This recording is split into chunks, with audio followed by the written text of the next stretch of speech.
I'm Bridget Gavigan. I'm the director of the Illinois ACEs Response Collaborative. We are a program of health and medicine policy research group, a 40-year-old organization with a mission to challenge health inequities and promote social justice.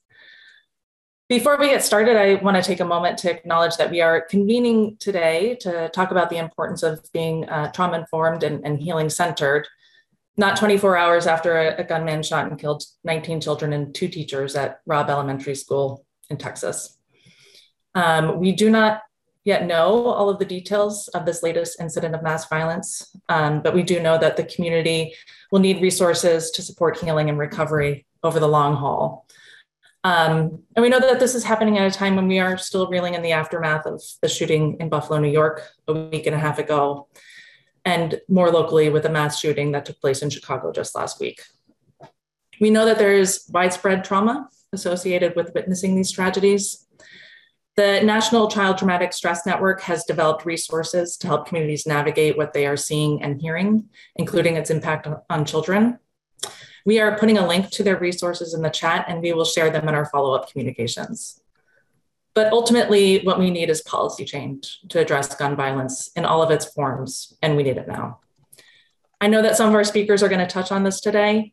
I just did not want to start our program without acknowledging the reality that we are all sitting with this morning.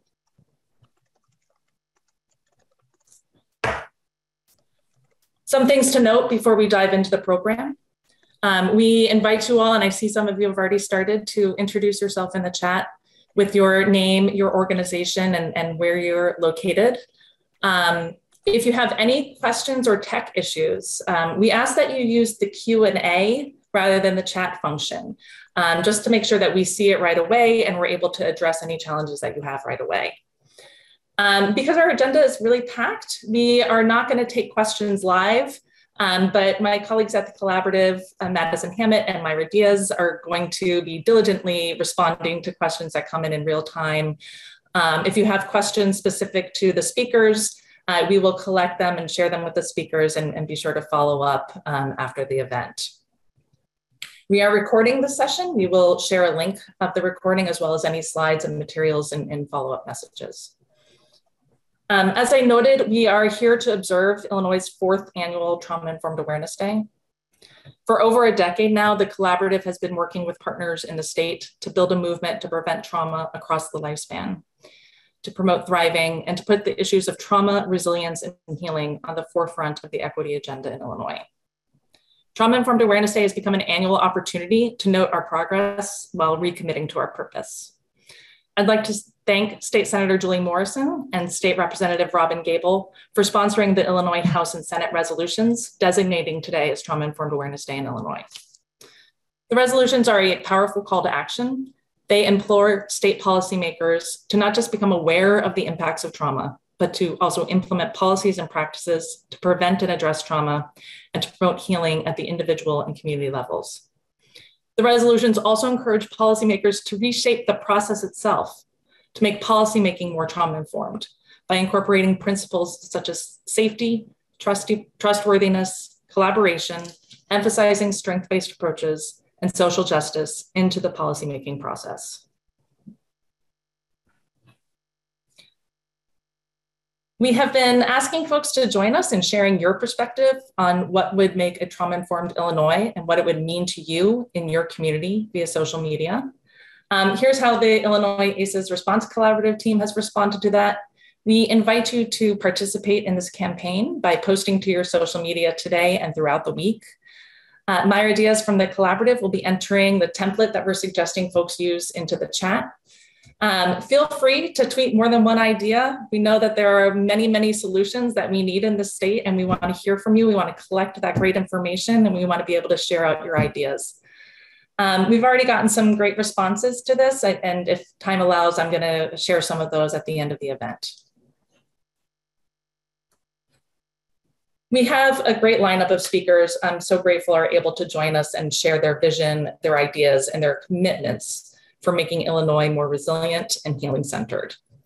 We're going to begin the morning with welcome remarks from State Senator Julie Morrison, followed by a recorded message from Lieutenant Governor Juliana Stratton.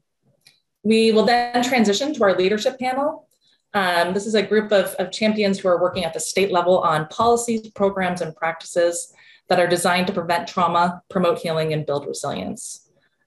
We will close the session with some next steps and some opportunities for staying involved. And now it is my distinct honor to introduce State Senator Julie Morrison.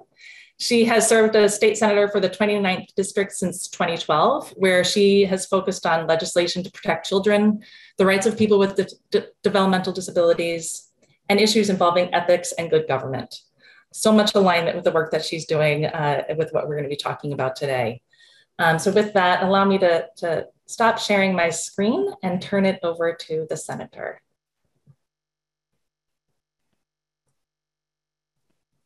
Thank you, Bridget, and good morning, everybody.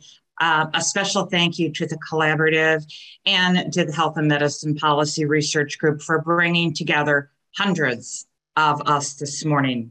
I believe there were over 600 people that have registered for this, so it is really a pleasure to be here with so many of you who share this same concern. It was an honor to be the Senate sponsor for this resolution, setting aside a day in Illinois for awareness of this important issue. We see it all around us, but we didn't know what it was, and we didn't know how it started or how to help.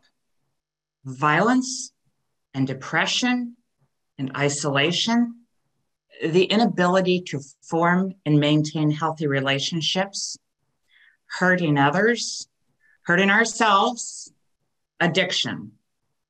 It is silent, but it also screams. And it is so confounding to the victim. Why am I like this? It's only through the work of the people who are on this call this morning and elsewhere. It is only through your collaboration and your research that we are here today and have a greater understanding of trauma and can begin to inform others and begin the healing process for those who are afflicted. I think a child who experiences multiple adverse childhood experiences is not so different than a tree that a fierce storm passes over. It is shaken, it is pulled, the branches can be torn off, bark and leaves sheared from it. It can even be uprooted in some cases. This tree will never be the same, but it can recover. It can heal. It can regrow. It can become resilient, and it can reset its new roots in a new direction. So this morning, we're going to spend some time together deliberately looking at trauma, its causes, its forms, its pain, its damage, and the prospects for healing. Addressing those elements of trauma will, I believe, guide us to a greater understanding, not just of those individuals, but of our communities and of our society. Intervening will change the course for many, but it's really up to us to bring the awareness of trauma and its collateral damage, which can last a lifetime, to those around us, to educate, to empathize, to understand, and to begin to unknot the damage that trauma inflicts.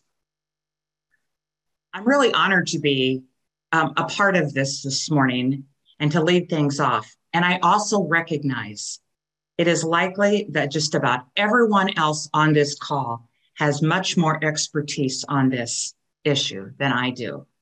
But I want to give you just a little advice as we talk about policy development and change. My advice is to keep in mind that in order to successfully address the problems through better policies and investments, we have to win over the people that don't know about this topic, who aren't immersed in the data and the research as you are. We need to remember to tell the stories that can and will win over the hearts and minds of those decision makers as they deal with policy and investment decisions. As you gather data, you also need to make sure that you are bringing the emotional connection with people that will compel them to act and make better policy decisions and better outcomes. Together, let's do this. I'm so grateful to be with you this morning. Look forward to the panel and wish you all a good day. Thank you. Thank you so much, Senator Morrison. Couldn't agree with you more that our stories are so important to share. And we can get caught up in the policy details, but if we lose sight of the stories, our policy will not match our goals. Thank you for your leadership, and thank you again for making Trauma-Informed Awareness Day possible. With that, at this moment, we're gonna share a video that the Lieutenant Governor provided for us in advance. She recorded it for us last week. The Lieutenant Governor is a dedicated partner in this work with a strong personal and professional commitment to being a leader on creating a trauma-informed, healing-centered Illinois. And while she couldn't be here in person today, we are glad that she is here in spirit, and we are pleased to share her message with you. Thank you.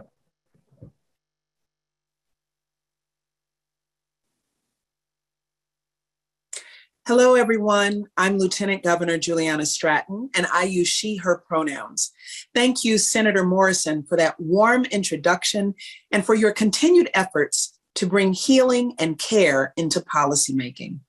I also want to thank the Illinois ACEs Collaborative, all the members and organizations of the Illinois Trauma-Informed Ad Hoc Working Group, and everyone joining us for recognizing that we can create strong, resilient communities if we come to the table with empathy and the support they need.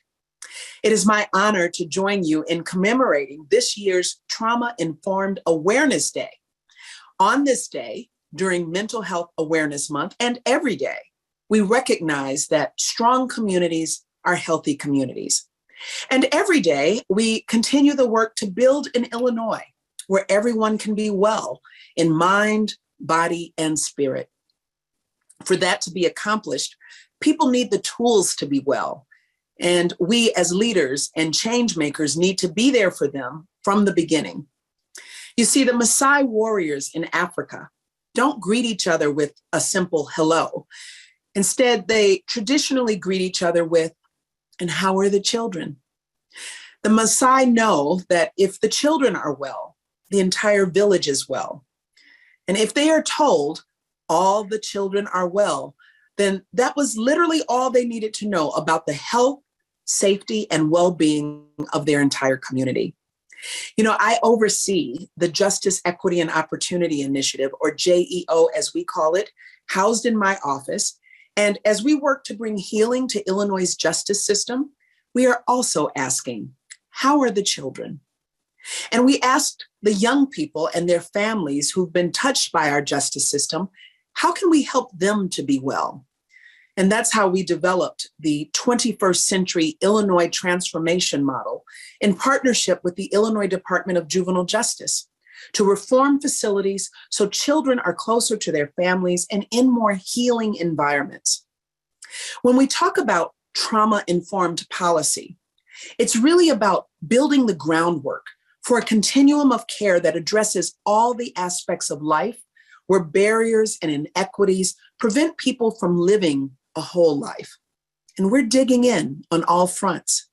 From JEO's involvement in the Illinois Supreme Court's Mental Health Task Force, including our collaboration on the Illinois Mental Health Summit to improve court and community responses towards individuals with mental illness, to addressing community investment or disinvestment, really, and over-incarceration through the Restore, Reinvest, and Renew grant program, to our restorative justice pilot program aimed at promoting healing and restoring the balance that is often offset between crime survivors and those that caused harm. These efforts are centered on the idea that justice is more than police, jails, and prisons.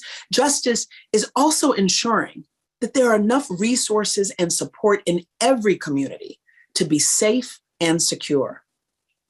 There is still more work to be done, and we all have a role in building the groundwork that can uplift everyone.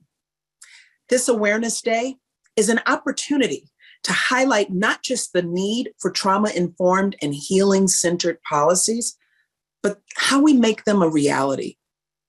I look forward to all of the work that we are going to do together to create a healed Illinois, because today is just another step forward in the journey. Thank you.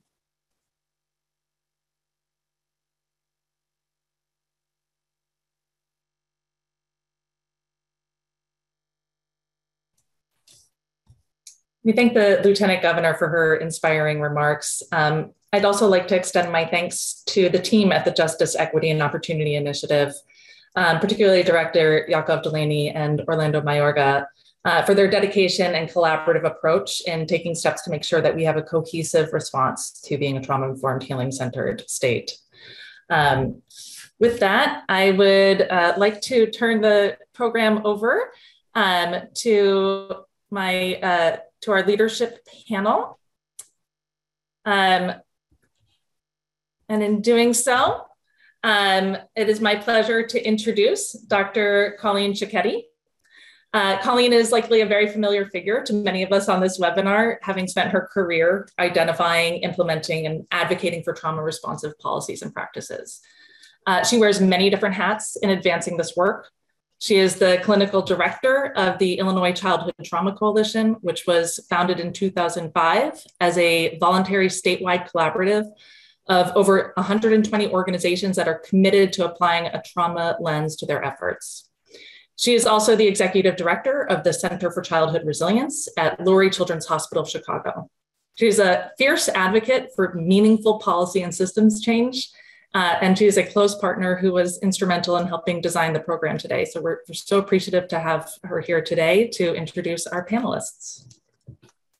Thank you very much, Bridget. It's really quite something to be here with all of you, particularly on this day when I think we can all agree that the answer to the question of how are the children is not well. I think today is a very sad day for our country and mostly for all of us around the issue that these days where the question comes up of how to have these difficult conversations with our kids and convince them that adults are protecting them and creating a protective shield is disrupted. So I'm so incredibly grateful to be able to introduce this wonderful panel that we brought together today to demonstrate how Illinois is really thinking creatively and outside the box around how to create solutions. So I'm going to just quickly introduce who everyone is and try to do it quickly so that you can hear them speak. So we're going to just introduce the panel. Starting at the top there, we have State Senator Cristina Pacioni-Zayas. Cristina is an emerging leader in the space. She has come to the Senate with passion for creating healing-centered approaches. She's asked for this support of her partners through the 2021 Senate resolution, thinking about how to move Illinois from both being trauma-informed to being a healing-centered state. And she comes to the state Senate with a background as an educator and advocate for early childhood investments. It is her, I believe, who I first heard the question, how are the children, shared at events that she hosted back in her days at Erickson. So we're really grateful for her leadership and to have her here today. The second person that we have on our panel is another leader, Delreese Adams is the head of the Illinois Criminal Justice Information Authority, which, if you don't know it, is charged with providing and stewarding grants across our state that address issues of justice and trauma. She's led multiple initiatives, including the HEALS initiative, and she was an important supporter of some of the work that we're going to hear about from ISB around creating trauma-responsive schools. So very grateful for her leadership as well. The third person that we have, or actually have two, we have a team from ISB. We have Krish Mohip and we have Carol Wiley. Krish Mohip's title is that he is the Deputy Education Officer for the Illinois State Board of Ed, and Carol Wiley is the Director of Wellness at ISB. And I am very excited about their work because they have really led efforts for ISB to really say that things that maybe folks didn't want to talk about in certain parts of our state or weren't willing to acknowledge, that they were willing to take this statewide and to build creative solutions to addressing trauma through schools and community collaboration. So they're going to talk a lot about some of the work that ISB is leading with the Whole Child Task Force, as well as the Resilience Education to Advance Community Healing project that we are working luckily with them on. And then the final person that is on this panel this morning is Dana Weiner, who may be less familiar to everyone, but she's been working on strategy and policies and mental health. She's a psychologist by training and has been working on these issues in multiple systems for a very long time, and was recently appointed the director of the Governor's Office of Children's Behavioral Health Transformation. So she is charged with this very important business of thinking about how do we all work together to align our efforts and resources and strategies to create a sustainable model for addressing children's mental health and promoting wellness and healing for our, not just our children, but also our families, our communities, and our state. So very excited to have this group of leaders with us, and I will hand it back to you, Bridget, to help them share their wisdom and suggestions for us today. Thank you so much, Colleen. So we asked the panelists to, share with us a little bit about why this issue is so important to them, why they came to champion this work. And then more importantly, what is their vision? What are their ideas, and what commitments do they have for advancing Illinois towards being resilience building and healing centered as a state? And so, Senator Pacione-Zayas, I'd like to hand it over to you first to share your thoughts on that. Thank you. And can everybody hear me okay?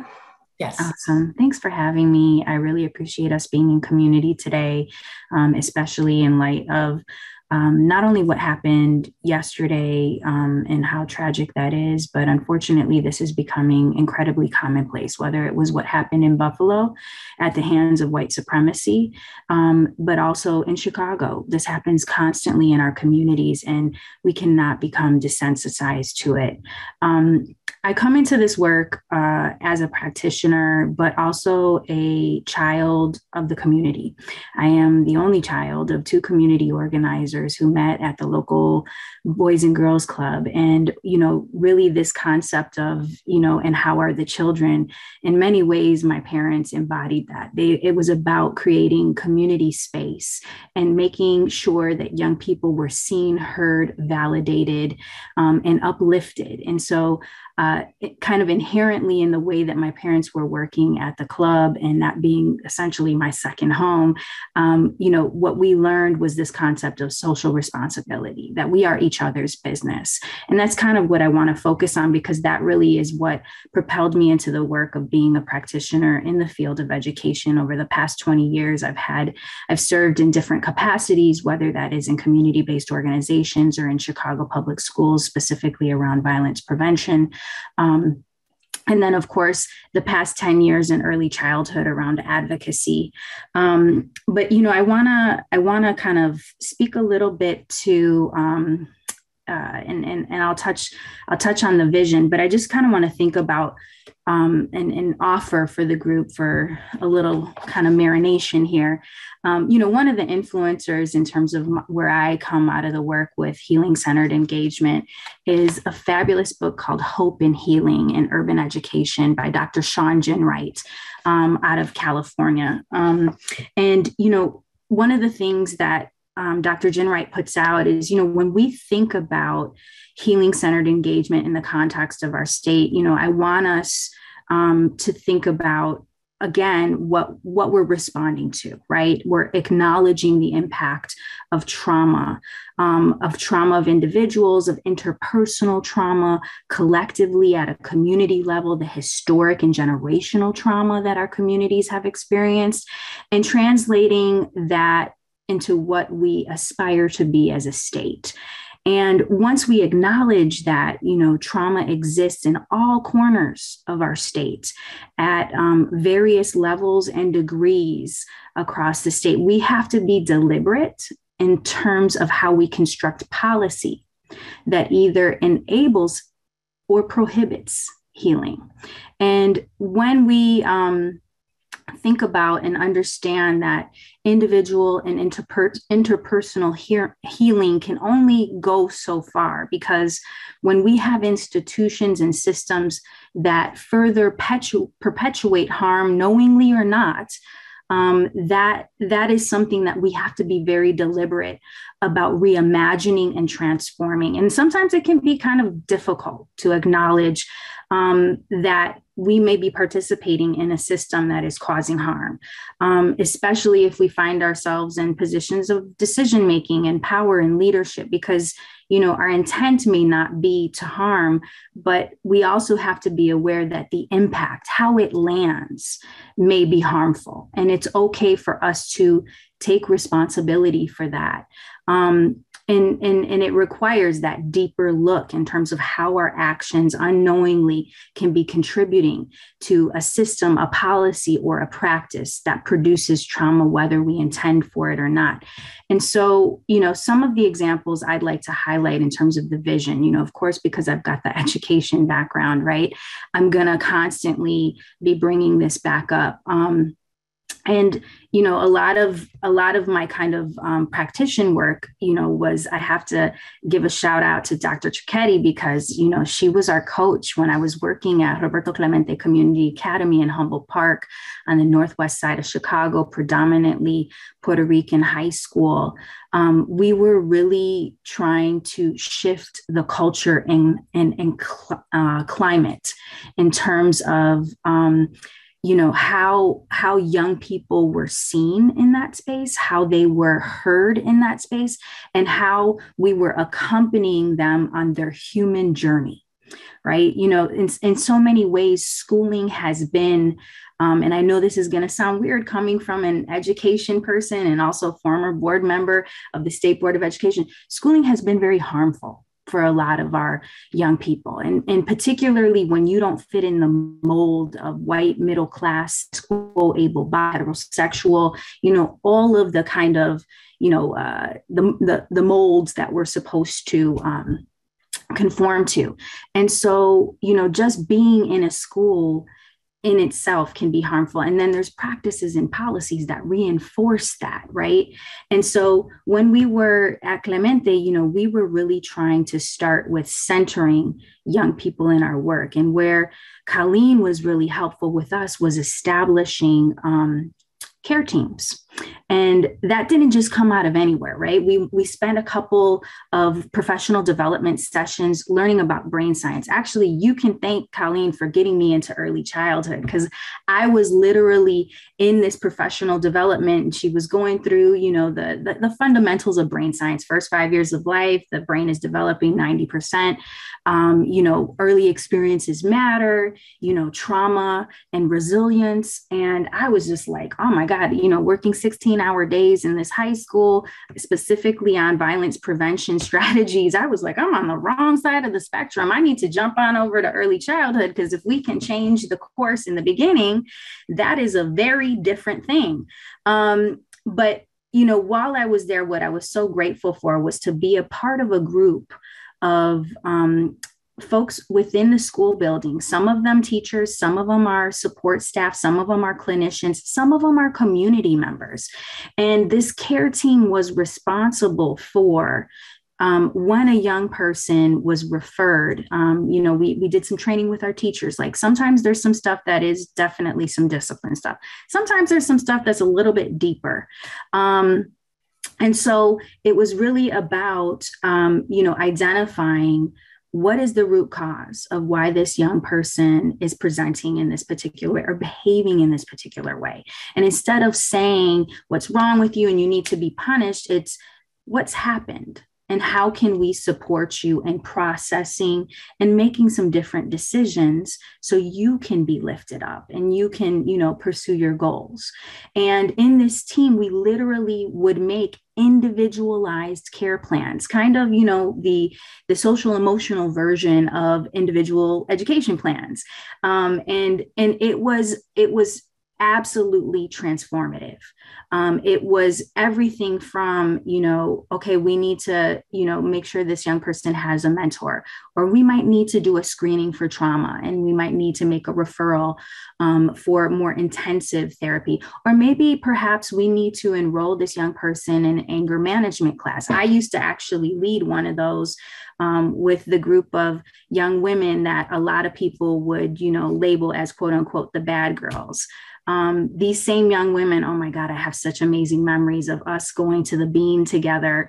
First time they had left the neighborhood, and thinking about what happened just a few weeks ago when a young person was shot and killed in a summer night.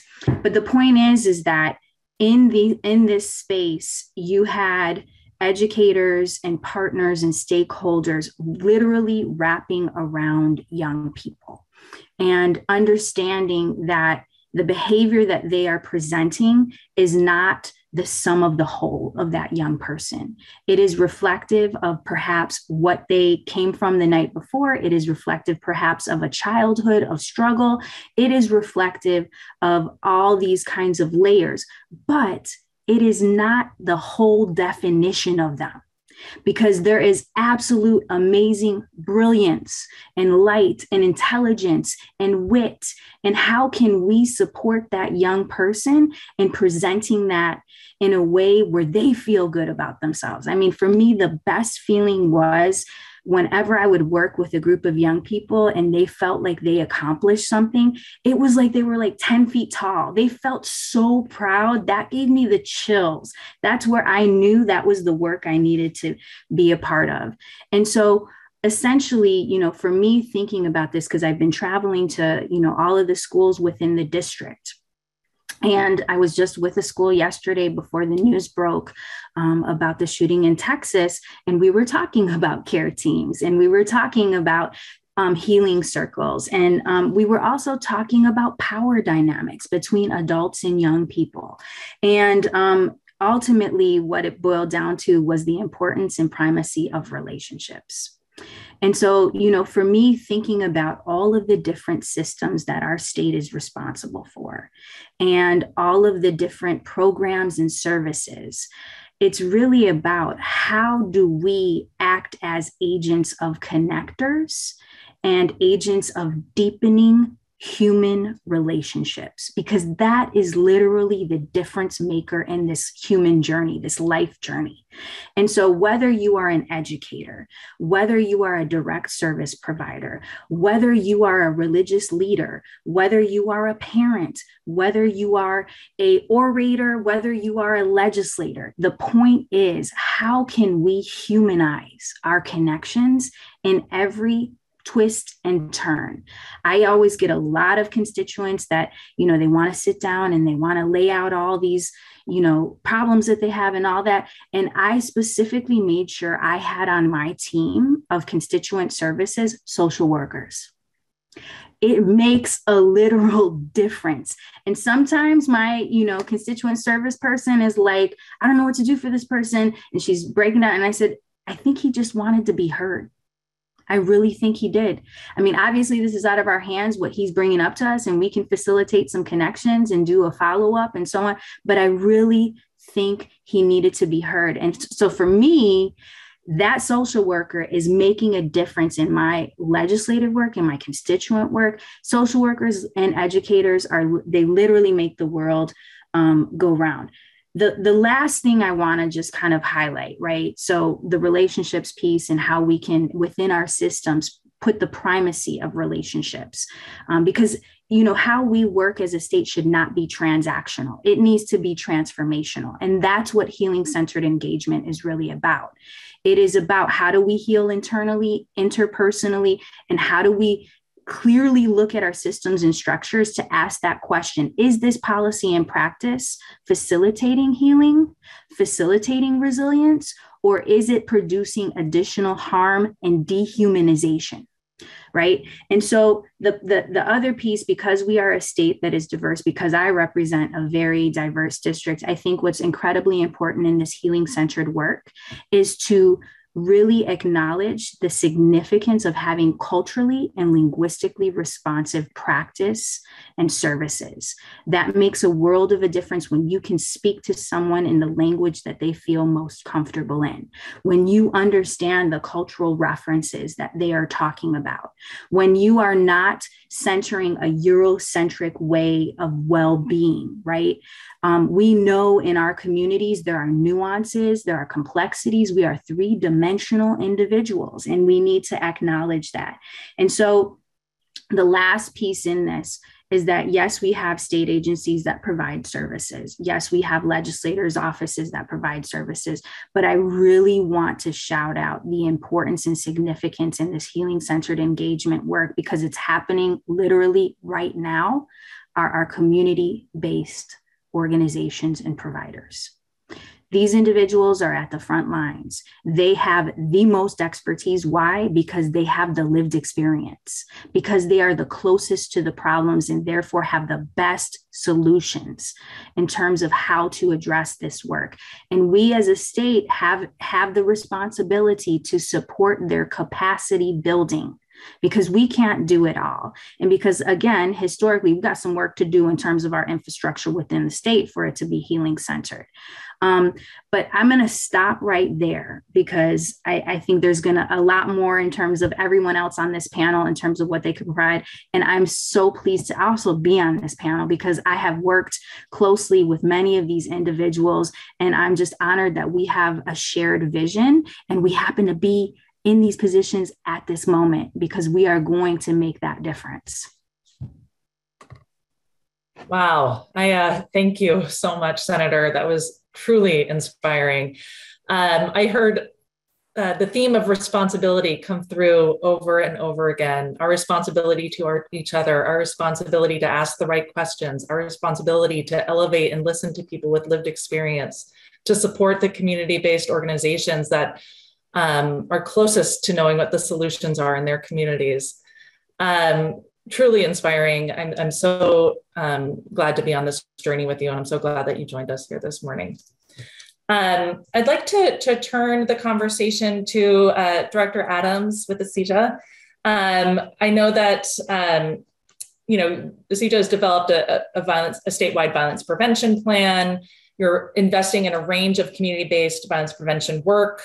There's so much happening at your agency and at the state level to focus on community-based violence prevention. And I know that you'll have a lot of wonderful things to share with us. So Director Adams, please. Thank you, Bridget. And I do want to just acknowledge Senator Pacione-Zayas. We are sisters in this work. A lot of what she raised up are the same sentiments. I have to rewrite my remarks, right? But just a lot of phone calls and different conversations about this work. So I do tremendously thank you all for having me here for Trauma-Informed Awareness Day. Who knew that the day would fall today, right? And it feels comforting, because I woke up with such a heavy heart. I didn't know how I was going to maneuver this day and try to be normal in a work environment, because that's the expectation, right? So I want to thank the Illinois ACEs Collaborative and Health and Medicine Policy Group for this very important event and the continued work of just raising our understanding of trauma-informed work at the many intersections it shows up in our society, but most importantly, advancing healing. Healing is the antidote to violence, to social harms, and the systemically related traumas that many marginalized communities experience on a daily. So how did I come to this work? I loved that Senator Pacione-Zayas set me up. I am a social worker, a very proud, formally educated social worker. But before I even had that formal education, I remember in elementary school just listening to people in their stories and understanding where the hurt and harm was, and then just making it my cause to fix it. And so I think I was born as a social worker, but I have 25 years of experience in social service, public health, and public service administration for both nonprofits and local government agencies. And before I even got into formalized training, I always knew there was some backstory. I always understood that people behaved in a way that their experiences kind of connotated or dictated for them. I didn't know the word trauma. I just knew that a lot of time what we saw in violence or arguments or some of the antisocial behaviors was a response to a past experience. And as I began to learn and develop and understand what trauma-informed care was and became a certified trauma trainer as well as a circle keeper, I truly understood the impact that exposure to violence and adverse experiences have. And I truly understood that trauma was a symptom of systemic poverty, racism, and all of those experiences bottled up. But we were not addressing that. As a social worker, as a community advocate, as a social justice champion, we were not truly focusing on trauma and dissecting the root causes of many of our social ills. Understanding and learning about restorative justice, as well as the school to prison pipeline work, led me to deeply understand the cost that we as a society pay for not leaning in and raising the impact of trauma and adverse childhood experiencing. Not acknowledging the impact leads us to the root causes, and then trauma can begin the healing process. Healing is a word that we don't often hear. People do not talk about healing in violence prevention. Healing, again, is the only way to acknowledge all of the historical harm that has happened to marginalized communities, and that starts to happen today with some of the policies, practices that we have that, again, as many of you raised up today and will continue to raise up, continue to harm our communities. I was very involved in the Chicago Department of Public Health when I was a staff person there. We were pushing Chicago as a trauma-informed city, and many people, very similar to when we were raising up that violence is a public health issue, people were confused. They were like, what does that mean to be a trauma-informed? Is that fuzzy work that people do? And we were able to back that up. I have to say, with the ACEs Collaborative, doing a lot of education informing with the science and really educate people on brain development, on how trauma plays out in young people in their experience in the way that they interact with society. As I was doing restorative justice work, I remember vividly when the red line was being worked on, we had to take the bus to the green line, and it would always be this one stop where all the teenagers going to the local public school would get on the bus, and all the working adults would kind of sigh like, here we go for 3 blocks, right? But it was my kind of learning time. It was my 3 minutes of hearing young people's conversations, picking up on their experiences in some very volatile situations in communities. And I remember one young girl got on the bus and she said to her friend, the teacher better not say anything like sharp to me today or smart to me today, because I'm just not in the mood. I had to jump on my stepfather because he was jumping on my mother last night. And in that moment, the whole city paused for me. And I said, I pray this student is walking into a school that has a restorative justice climate, that has teachers that understand harm and harm reduction. If this student is not, then that student is going to be blamed for the way that she interacts and engages in her society, in her school, in her community that day. And no one is going to ask her what happened to her, why is she feeling this way today, and how can anyone be of support today? And I share that story because that is trauma in action.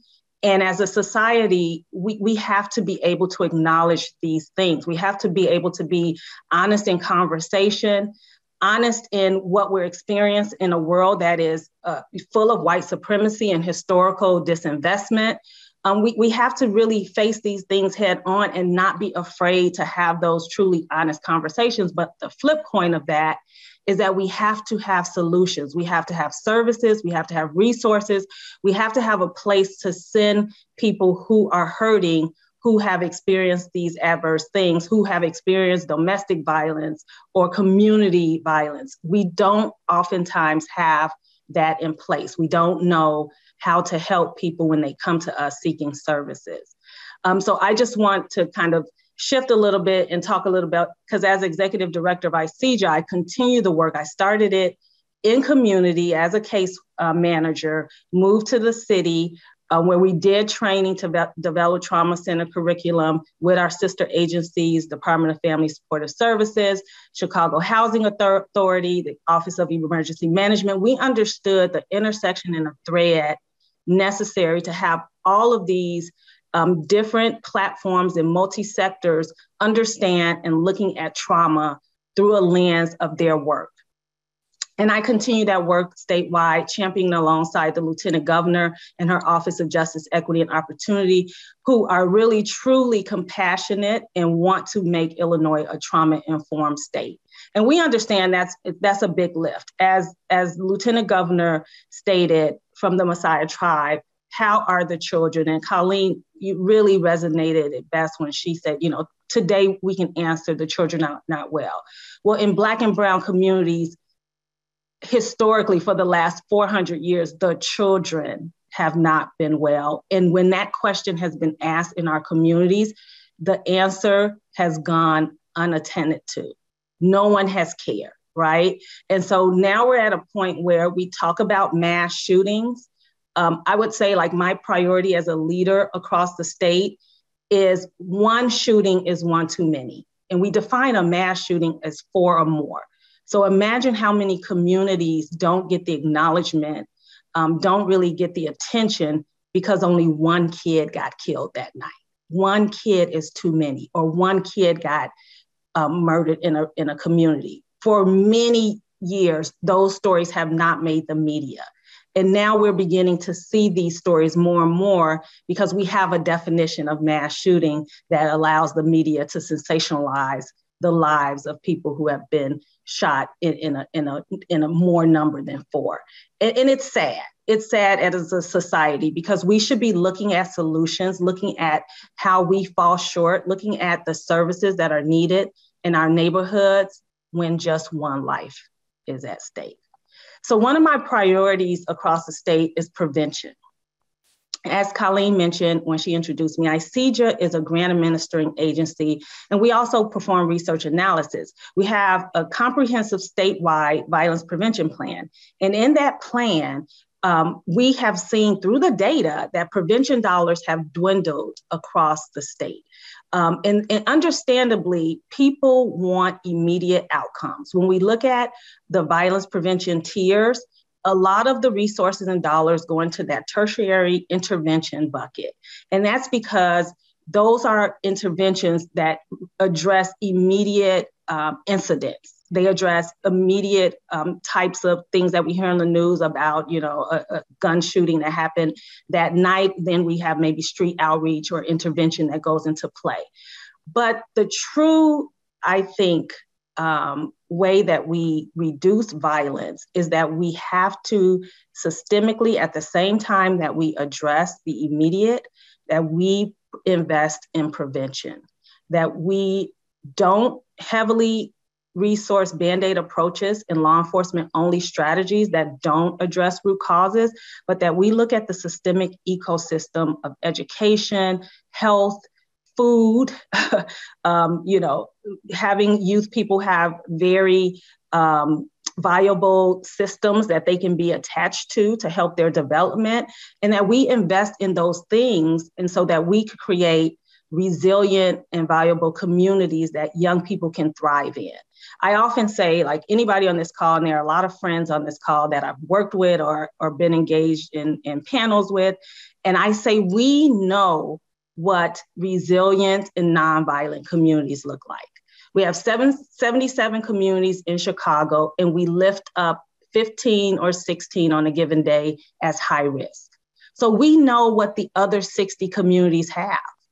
We know that they have programming. I live in a Western suburb, and we don't have the level of violence, and every day I have choices for my young person to engage in. The school is well funded. There's many grocery stores for us to choose from. So we're having healthy eating. We know the formula. What we have done is disinvested. We picked and chose where the resources would go. And then when we talk about equity and we say, how can we right this wrong and create equitable and sustainable approaches that will now reinvest in these communities, we get a lot of backlash. We say, oh no, it should be even all across the board. But for hundreds of years, it was not even. And so what equity does, it creates a level playing field, and it gives a dose based on the need. And so we do need to really pay attention to that. And as we're doing our trauma work, that we understand that it is also equity work. And I was happy to hear somebody raise that up.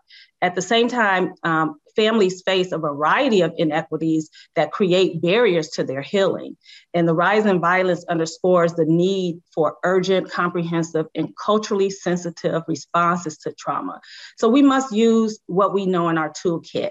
And for us as a state, we administer over $300 million in both state and federal funding. And we understand and prioritize the need for trauma-informed services as a consideration as we plan funding initiatives and making sure that we elevate that and that we're asking those questions. And in our notice of funding opportunities, we're saying, how will you address trauma? How will you do restorative and healing work? How will you make communities sustainable and resilient at the end of whatever service provisions that you provide? How will you also have impacted voices at the table making these decisions? And I'm sorry, I've set a timer for myself because I can talk a long time. And have credible messengers who are helping us shape the policies and the practices that we do. So I will land here. I do want to raise up two very important projects that the state is moving forward. It's a trauma recovery centers, and on our website, there's a lot of information about these, but they are evidence-based, culturally competent and comprehensive centers that are, the model is out of hospitals. We are also looking at pilots to have more community-driven trauma recovery centers and making sure that we're addressing the communities most impacted by violence through these models. And then another project is the Illinois Heals program, which is a multi-year initiative to address child and youth victimization. It supports, again, community-driven pilot projects that provide systems of care for children, youth, and their families who have experienced exposure to violence. So the state is moving forward with very innovative and creative programming, and also being, I would say, very responsible to make sure that we lift up trauma as a priority area in our efforts to make Illinois a trauma-informed state. Thank you. Thank you so much, Director Adams. What really resonated with me for that conversation is this is not a mystery. We know what the solutions are. We need the political will and the public will to move them forward, to address the inequities. You cannot address trauma without addressing inequities. And that doesn't mean everyone gets the same amount. It means truly rebuilding in communities that we have been neglecting for decades. Thank you so much for sharing your vision and sharing how ICJA is moving forward and how the state is moving forward on violence prevention. I'd like to shift over now to our partners at the Illinois State Board of Education, Krish Mohip and Kara Wiley. We're so glad that you can join us. There's so much work happening with schools right now at the state level. So I want to turn it immediately over to you all to share with us today. Well, thank you for that. And good morning, everyone. First, I just want to say I'm humbled to be here today looking at panelists and the conversations that we're having. Just kind of in awe that I'm even in the space to be with you all today. I've prepared some comments for today, but due to what happened yesterday, I'm going to just change what I was going to say. And I really just want to personalize and let everyone here listening know, why I do this work and why I push so hard here at ISB for this work to be echoed around our state. Yesterday I was really reminded of the importance of leadership during these times. It's a reminder for all of us that we're all leaders in this space, regardless of where we are in our professional and personal spaces. We are leaders, and our children look to us for the support that is sorely needed. Our school systems and our communities look to us because we are all leaders in the space. Personally, trauma and SEL has played just a major role in my life and in my career. I understood and learned the devastation that trauma can play on a child. When I lost my own sister, when I was just 14 years old, 2 weeks before I started high school, I had to first cremate my sister and spread her ashes. But beyond that, I experienced what it was for a child to experience trauma and not receive support from their school system. I have great parents. My parents are both highly educated. My dad's a professor. My mom was a kindergarten teacher as well. But they were in shock and they were devastated. And as much as they wanted to provide me the support I needed as a child, I didn't get it from them. And it was really dependent upon the school to step up and help me, but they didn't. And as a child, I had not found the voice I needed to advocate for myself. And I know that's a challenge that so many of our children face. I carried my experiences with me as I started my career in school leadership. As a principal, I served in inner city school on the south side of Chicago. My students were routinely subjected to trauma. Again, supports were needed for my students, who I considered my own children.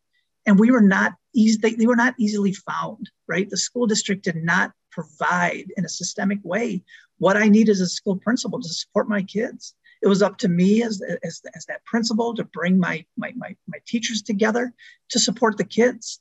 While my students benefited from the supports we put together at school, this was not the case for every child in the city and every child in that school district.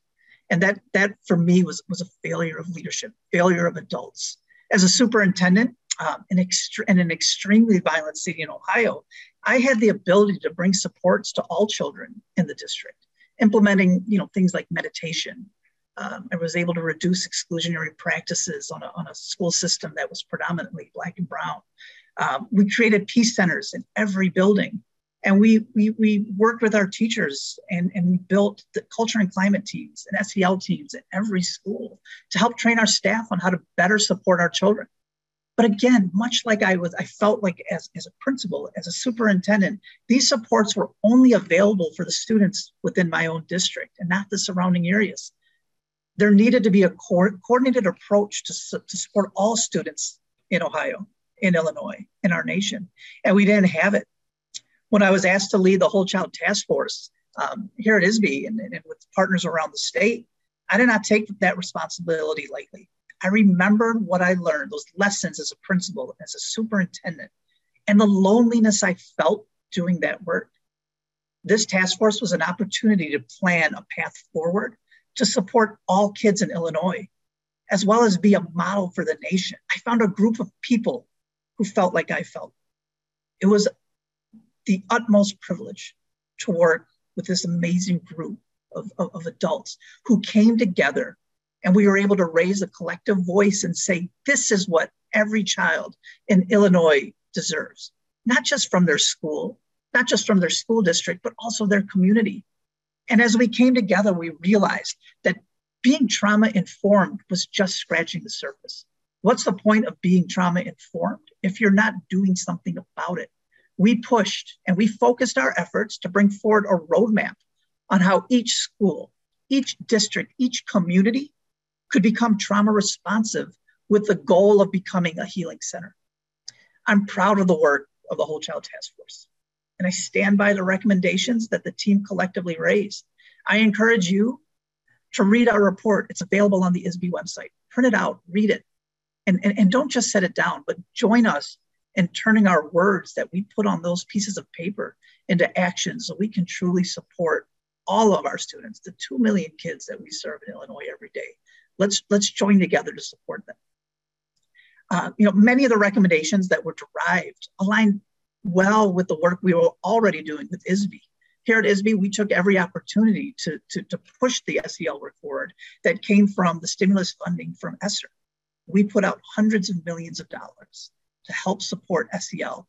And we tasked Carol Wiley, our Director of Wellness, to work with us and work with all of you to really do great things for our children.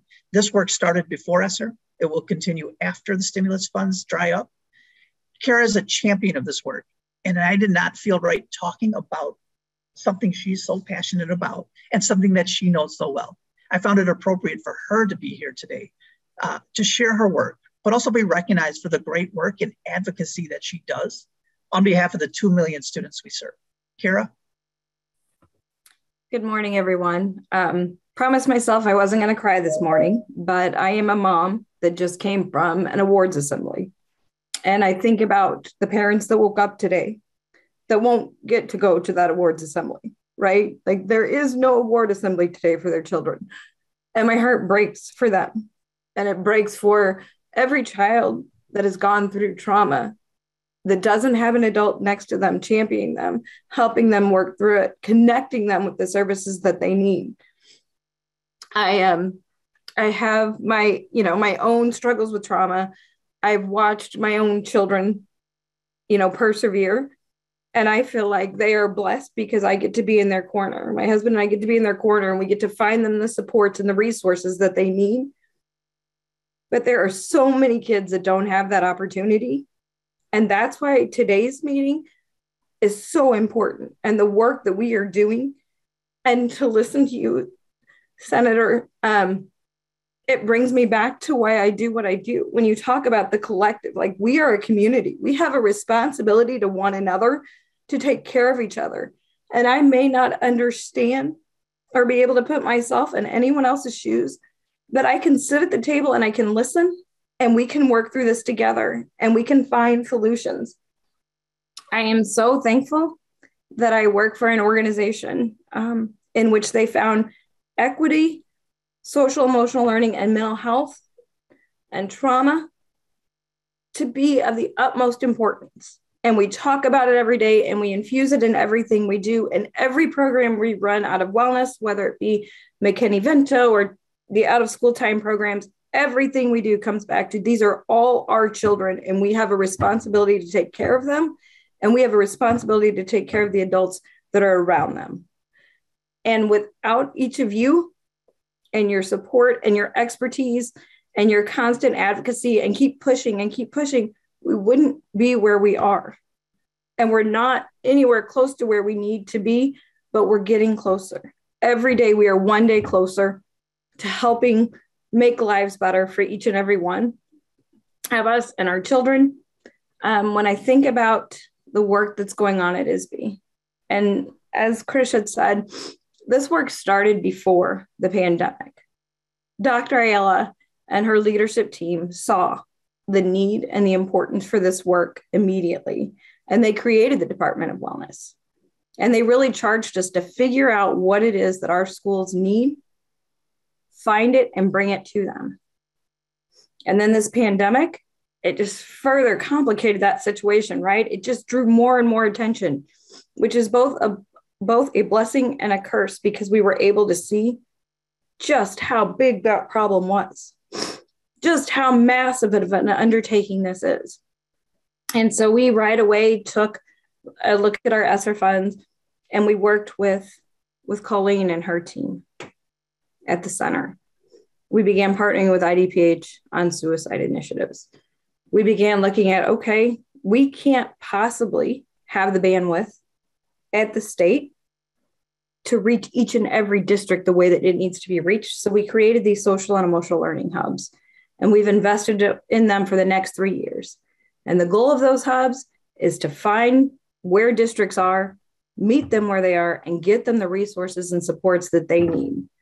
And honestly, some districts are looking at us and they're just saying, we're tired. Our staff is tired. Our leaders are tired. Our kids are exhausted. We know we need help. We just don't even know where to begin because we're just tired. And these hubs are able to just sit with them and listen to what it is that they need and bring that support to them. And then, as I noted with Colleen and her team at the center, we had started with our out of school time programming and doing the REACH initiative.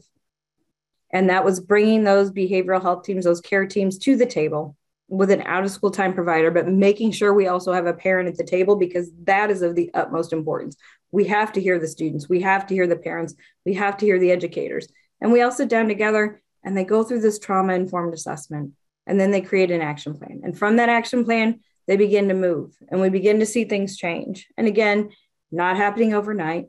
And there's always going to be things that interrupt. There's going to be a slight obstacle here. We're going to have to veer the path that way, but it's available to them. And so every school in the state now, as a result of that initial pilot with our out of school time space, has access to the REACH initiative. And we are so excited to watch schools on board. We know it's going to be better for our students and better for our educators. And then we came in behind that with $100 million investment in community partnerships. So when we go back to that idea of the collective, like, it doesn't just end at the school doors, right? Like, we all have to be there together and partners in this work. And so through that, we saw 136 applicants come through. It's all over the state for a total of like $86 million. So collectively, we're at over $170 million worth of investments in this program. And when we talk about the expansion of care teams, the need for care teams, that is what REACH is providing us. And every school district has that opportunity. And we want to expand it further out, right? When we talk about our non-public students, right? We've got to be able to reach every single student in the state. And then at the end of the day, how do we let our parents know that our schools are well trained up on this? Like, what does that look like? And so through this work, we're also doing a trauma designation pilot. What does that mean? And what does that look like? And where can we illustrate that? Where can we showcase that? So parents know when they send their child to that school, those adults are sitting there ready to deal with whatever trauma that child has experienced, right? So I'm like I said, I feel incredibly blessed to work where I do because I've been able to meet all of you and we've been able to work on this and problem solve together. And I know that although things are really messed up right now, my kids are better off because of each and every one of you. And so I thank you all for your work. I thank you for your passion and dedication. And more than anything, I thank you for trying to make it just a little bit better for each and every one of us. So thank you again for allowing me to be a part of this. I apologize for my tears. It's just one of those moments. So many thanks. Thank you, Kara. I'm not accepting apologies for your emotional response to something that we're all trying to grapple with this morning. We appreciate your passion on this, Chris, you as well. Thank you for grounding us in what this really means to real people every day. I want to share that Chris mentioned the whole child task force recommendations. I think there's something like 30 or 35 really concrete recommendations for not just what schools can do, but what health professionals can do, what different sectors, community-based organizations, social service sectors can do. We will be digging into that as a collaborative and figuring out how we can help push forward those recommendations. I think a real tragedy would be if all that thoughtful, hard work from experts in this field spent a year building some consensus for concrete change, and we didn't make sure that it happened. So thank you for bringing that to us today. I'd like to turn the conversation now to Dr. Dana Weiner. In the interest of time, I'm going to not have any preliminaries and just let you have at it. Thanks, Bridget, and good morning, everyone. Thank you for including me in today's panel on what is unfortunately a somber Trauma Awareness Day as we think of the children and families affected by the violence in Texas and in Buffalo and elsewhere. But I am grateful to be together today with so many like-minded, dedicated people to talk about our goals and plans, but also to observe the progress we have made in promoting an awareness of trauma and trauma's impact on children and families in Illinois. I appreciated actually having the opportunity to reflect in preparation for this conversation on where we've been and where I hope we're going. So starting with where I've been and kind of how I come to this work, in the early 2000s with my colleagues at Northwestern, some of whom may be here today, Cassie Kissel and Jean Griffin, I worked to promote an awareness of the role of trauma, the importance of assessment, to understanding underlying problems and the value of building capacity to deliver trauma-informed interventions. As the evaluator on some of these interventions, including child-parent psychotherapy, trauma-focused CBT, SPARKS, and Target, I had the opportunity to observe firsthand the power of acknowledging the role of traumatic experiences among children and parents and the workforce, and how this acknowledgement could shift the conversation, promoting empathy and collaboration in meeting the needs of families. During that time, I also helped to generate evidence for the role that strengths and protective factors can play in ameliorating the effects of trauma on children and families. I've studied the high rate of trauma exposure among kids involved in juvenile justice and child welfare systems, but also the relationship between trauma and strengths and the risky behaviors that can place young people on vulnerable trajectories. This is a source of hope, suggesting that trauma-informed intervention can affect these trajectories, by building strength and protective capacity, but it also underscores the importance of shaping, as some of you have mentioned, shaping the environments in which kids live so that adults respond by nurturing and educating and healing instead of punishing young people who've experienced trauma. In our early work, we were more limited because many of our systems didn't assess trauma exposure or strengths, but now we can say so much more about these relationships as well as the policies that can promote health and resilience. So I went on from that to provide policy guidance to numerous child welfare agency directors, at least one of whom is on the call today, in Illinois and across the country. And in this role, I have seen how challenging it is to bring trauma-informed interventions to scale, but also how powerfully these interventions resonate with families. It's essential that we find ways to infuse an awareness of the role of trauma in all of our work to improve systems that serve children and families. So this past spring, just a couple of months ago, I was appointed by Governor Pritzker to lead an effort to transform children's behavioral health in Illinois. I bring to this role an understanding of the challenges that families face, the role of trauma in causing, exacerbating, and perpetuating these problems. As many of you know and have acknowledged, we face unprecedented difficulties in meeting the behavioral health needs of children and adolescents. Prior to and during the pandemic, we've seen increases in mental health related ER visits, rates of childhood mental health concerns, violence, and suicide.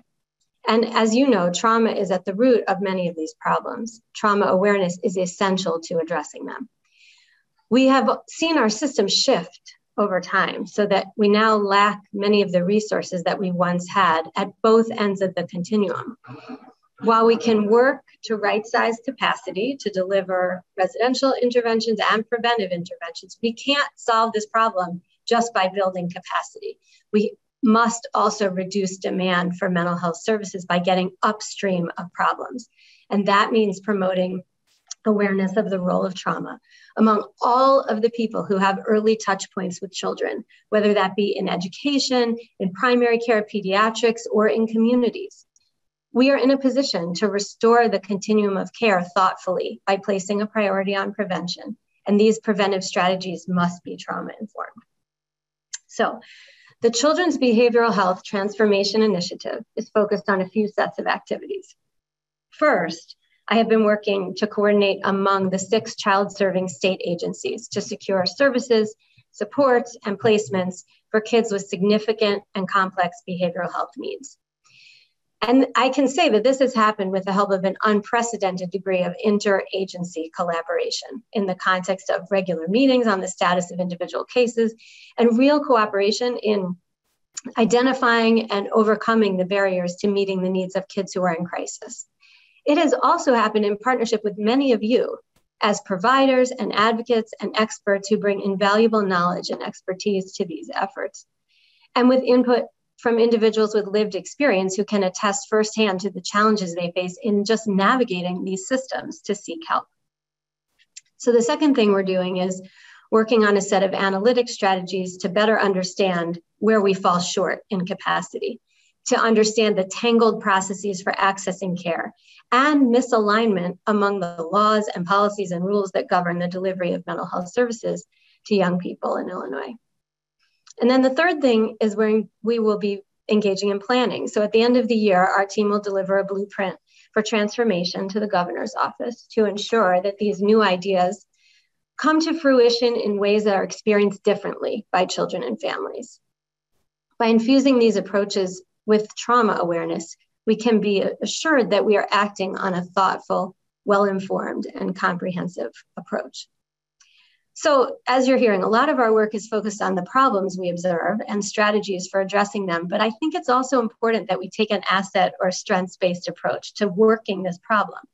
And this means identifying pockets of excellence, best practices, and innovation, some of which you've heard about today from ICEJA and from Illinois State Board of Education. Many of you are responsible for the improvements that we're now working to leverage. We can scale and replicate successful programs, borrow innovative strategies that have been implemented in other jurisdictions, and fortify the workforce of skilled professionals and leverage the strengths of communities to support children and families. The governor's initiative on children's behavioral health invests in the kinds of infrastructure supports that are essential for ensuring that a plan results in a changed reality for children and families. I've worked, as I've said, in systems across the country on the implementation of new initiatives and on making change in big, complicated systems. So I've seen what the common challenges are and some of the key elements for success. And these include changing policy to align incentives, leveraging technology, and building new infrastructure to streamline and support efficient access, carefully and intentionally standing up governance and oversight, like staffing these things appropriately, and developing training and communication strategies that level the playing field and ensure that all of us are aware of the new direction. So over the past year and a half, one of the collaborations I've had the pleasure to work on has been an evaluation of the REACT clinic at the University of Chicago. I don't know how many of you know about REACT. REACT stands for Recovery and Empowerment After Community Trauma. And the REACT clinic provides youth and families affected by community violence with brief trauma-focused intervention and access to ongoing therapy. By educating families about the role of trauma, the impact it has on their bodies, their minds, and their hearts, REACT really changes the conversation. Led by Brad Stolbeck and Sonia Dinizulu, Siba Anam, the clinic has taught me so much about the importance of having difficult but essential conversations directly with families. And it's been through this project and the interaction with the many families served by the clinic that I'm again reminded of the power of acknowledging trauma for promoting healing and building strength. Our trauma awareness promotes hope that by recognizing the source of problems, we can build resilience among children and families. And I'm so looking forward to continuing to collaborate on these efforts with all of you. So thank you for having me today. Thank you, Dr. Weiner. I think this transformation effort is so important for our state. You eager to see the blueprint. You talked about this idea of access to services being really important, but a constant theme throughout the day was access is important, prevention is even better. And I think that we're starting to get some alignment on that as a state. Thank you for sharing with us. I think all of our panelists for your deep passion and commitment to this work and for sharing your wisdom and vision with us today. I think I can speak for all of us when I say that we feel a tremendous sense of urgency for a statewide response to preventing and mitigating childhood trauma and its effects on health and well-being across the lifespan. And we want to see leaders from across the state consider what actions they will take between now and Trauma-Informed Awareness Day 2023. How will our state improve? When we come together on May 25th, 2023, what can we say that we were able to make happen? And I want to bring us back to last year's Trauma-Informed Awareness Day, where we released an action plan to address childhood adversity in Illinois. This plan was developed by a statewide working group over the course of a year through a rigorous consensus building process. And it was released at our event May 25th last year. And it aligns with so many of the themes and ideas and action items raised here by the speakers today. The need to continue to educate and build awareness and advocate. The need to really understand what our data is telling us and understand what our gaps in our data are. Wanting to make sure that how we approach policymaking itself is trauma-informed, improving our state level coordination. And when we talk about something being trauma-informed, what do we mean by that? So identifying those metrics. And so I encourage folks to download the plan and consider if there's a role that you are playing in advancing any one of these planks. It is not the Illinois ACEs Response Collaborative's plan. There's a lot of great work happening, and this is a point for us to consider as we think about how we have collective action in this work. I want to share with you that this event this morning is just the kickoff for the day. We also have a really exciting afternoon planned. Bright Promises Foundation is hosting a Trauma-Informed Awareness Day event at 1 p.m. today. I believe that we're going to drop a link to that into the chat. The event is on confronting racism, what youth have to say about racial trauma. Madison Hammett with the collaborative is going to provide a brief presentation on historical and community trauma. And then importantly, there's a youth panel of leaders from across the state, young people from across the, from across the city, who are going to share their vision for addressing trauma and really what it looks like to them to build resilience within their community. What are their ideas? What do they see happening? What are the strengths in their communities that they want to elevate? So we invite you to join us for that day, for that event. And then again, I want to just remind you to share with us via social media what your ideas are from your role or perspective. What would a trauma-informed Illinois mean to you in your community? I want to close out by sharing, we asked some of our board members to share with them in advance of this event, what it would mean to them. And some of our partners here at the organization. And so I just want to share a few of the favorites that we've collected so far. Illinois Aging Together, which is a campaign for aging equity in Illinois, says that their trauma-informed Illinois would acknowledge the life experiences, both ACEs and adverse events across the life course that create barriers to health and aging equity. They are developing a strategic plan for aging, and they want to bring together trauma-informed experts to create informed policy. Our board member, Jennifer McGowan, who is the Chief Operating Officer at the National Alliance for Mental Illness, shares that her trauma-informed Illinois is a community that acknowledges the stories and experiences of others with respect, compassion, and love. When we lead with empathy and healing, we build the foundation for strong, resilient communities. Our board chair, Steve Rothschild, who is a physician, a professor, and chair of the Department of Family Medicine at Rush University Medical Center, shares that it would mean addressing the devastation of childhood trauma would greatly benefit 25% of his adult patients who have endured adverse childhood experiences. And finally, our board member and Northwestern medicine professor, Joe Feinglass, as a researcher who has studied the long-term health impacts of ACEs, my trauma-informed Illinois means making the prevention of childhood adversity and trauma central to the state's health and social policies. I think that that's what we've all been talking about here today as well. I thank you all again for your time this morning. I thank the panelists for joining us. I feel, the passion and commitment coming through today. I feel the sense of purpose that we all share.